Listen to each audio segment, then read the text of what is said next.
जे काय विकास कामं तुम्ही निवडणुकीच्या काळात जे शब्द तुम्ही प्रत्येकाने आपल्या आपल्या वॉर्डमध्ये दिलेले आहेत, सर्वात महत्वाचं ते म्हणजे ती कामं पूर्ण झाली पाहिजे, ही तुमच्या सगळ्यांची सर्वात पहिली जबाबदारी आहे.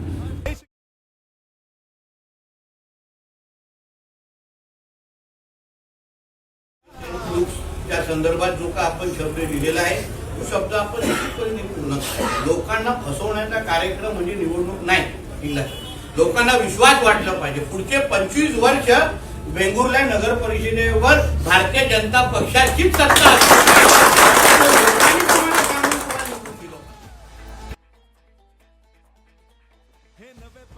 आणि आता राजघराण्यातलाच व्यक्ती सावंतवाडीच्या नगराध्यक्षाच्या प्रमुख खुर्चीवर बसलेले आहेत आणि म्हणून मला विश्वास आहे की आता ह्या शहराचा विकास कोणीही थांबवू शकणार नाही, एवढा विश्वास मी ह्या निमित्ताने व्यक्त करतो.